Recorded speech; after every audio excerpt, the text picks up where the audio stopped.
Seraphina, the Vampire Queen. On a dark, foggy night in an old city with tall towers and narrow streets, a female vampire figure named Seraphina awakens from a very long sleep. For many, many years she had been locked in an old cellar. In 1662, she was forever imprisoned during a witch and vampire hunt. For believers, time was eternal, but for a vampire, it was just a very long sleep. Seraphina woke up when she tasted blood on her lips. A deer got injured and dripped blood over Seraphina's coffin. After many years, the coffin had completely decayed, and the cellar ceiling began to crumble as well. Seraphina found it disgusting, but she needed the blood. Only in this way could she recover a little. She stood up, touched the paw with her hand, and bit into the raw, red meat. There was enough blood for her to keep standing. Seraphina carefully pushed a few stones up. She was surprised that it was so easy. I slept much longer than I had planned. It was easier than I expected. She dreamed of a man who makes her heart beat faster, even though she doesn't have one. But that has to be postponed first, she thought. I need to find something to drink and rest first. Seraphina climbed out of the hole, but her old dress was impractical and torn. I first need to find a woman to get me a new dress. Although I usually don't kill anyone, I have to do it this time. I can't go to a village. I need to get new clothes and improve my appearance. I don't want to scare people more than I have to. And I need blood, a lot of blood. A small smile appeared on her face. Seraphina looked around and she was indeed in a forest. She saw light on the left side, so the village is probably not far away.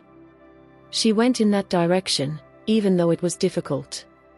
Her muscles had not fully healed yet, so she moved slowly and with effort. It took more time than she had expected. But before the sun rises, she has already reached the edge of the forest. What is that? Where am I? That is not a small settlement, but a large city. I have never seen so many lights and also never seen so many carriages still on the road. No. I need to find out what happened first before I eat. The food can wait. After a short time, she arrived at the first house and looked for people who could donate blood. She discovered a man who was traveling alone.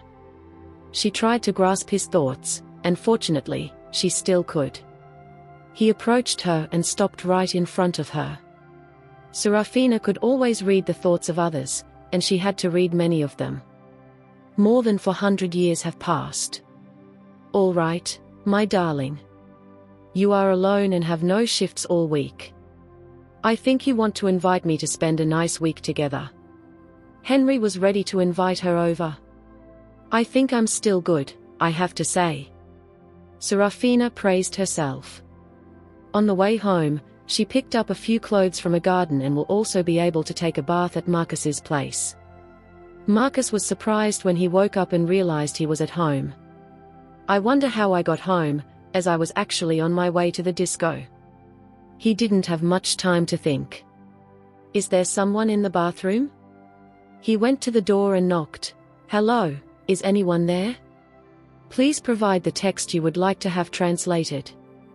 It was clear that someone was in the bathroom. Asking a question was unnecessary.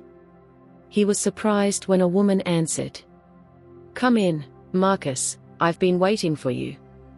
Marcus slowly opened the bathroom door and saw a very pretty woman who was just taking a bath. Long, black hair, white skin, and eyes that everyone must fall in love with. Come in, you've seen a woman without clothes before, haven't you? Seraphina smiled at him. Yes, this sight is familiar to me, but usually, I at least know the name of this woman. Seraphina laughed. My name is Seraphina. What are you doing in my bathtub? Bathing in the water? Seraphina smiled briefly at him. I will explain everything to you, but don't you have any soap? Marcus pointed to a bottle of shampoo that was on the edge of the tub. That there? Seraphina held the bottle and examined it from all sides. Can you please give me support? Marcus took the bottle, opened it, and poured some shampoo into his hand. "This here is soap that is liquid." He explained it to a woman who apparently has never seen liquid soap before. Marcus politely asked if he could apply soap to Seraphina's back. She moved her shoulders slightly and nodded her head. Marcus put his hand into the warm water and then carefully washed the back of an unknown woman. "Now you have to do the rest on your own," he said, and his voice faltered slightly. Marcus felt that his face was slowly turning red.